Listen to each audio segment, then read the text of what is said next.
Yeah, I had to go all the way to 41st Bridge. A lot goes into a day's work for Trooper Quentin Payne.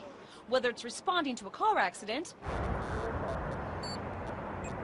or nabbing speeders, there's one question he always asks. How you doing, ma'am? You have your license and your insurance? And now if drivers don't have insurance, not only could they be ticketed, they could also be towed.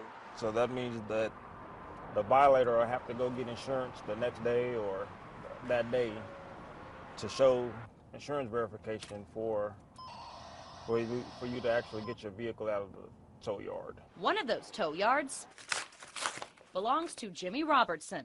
He sees how wrecks involving uninsured drivers affect others on the road and his business. If he has no insurance, then there's no way that he's going to come pick up the car because it's a piece of junk now. If the wrecked vehicle is not picked up, Jimmy's company doesn't get paid and ends up having to sell the vehicle, which Jimmy says costs him. But he says if a vehicle just breaks down and needs a tow, drivers almost always pick it up. He thinks people will act the same way if their car is not wrecked and impounded for being uninsured. They'll go out and get insurance and pick up their car from Jimmy.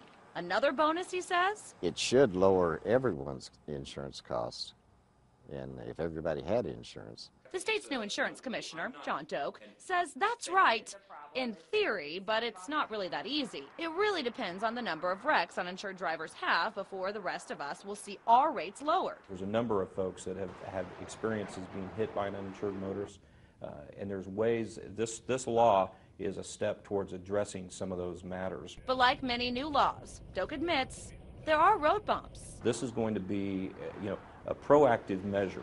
While I think that there are some nuances to this that, I think it needs to be watched closely, because I think you could accomplish the same thing by taking someone's tag rather than impounding their entire vehicle. Despite the hiccups, the idea is to reduce the number of uninsured drivers. But 3 months into the law's enactment, it's hard to see if that's happening. As part of our investigation, we tried to get a hard number on how many cars have been towed due to the uninsured drivers law, but found that only local law enforcement agencies are keeping tabs on that.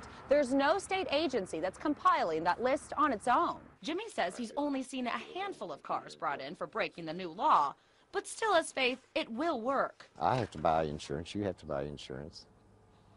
So should everyone else. Despite the loopholes, Jimmy, Doak, and Payne all agree the law is on the right path. Insurance confirmed. Affirmative with State Farm Mutual. To keeping drivers safe. It'll be better because that's one less person on the roadway without insurance that can get into a crash and hurt someone else. Marla Carter, 2 News works for you.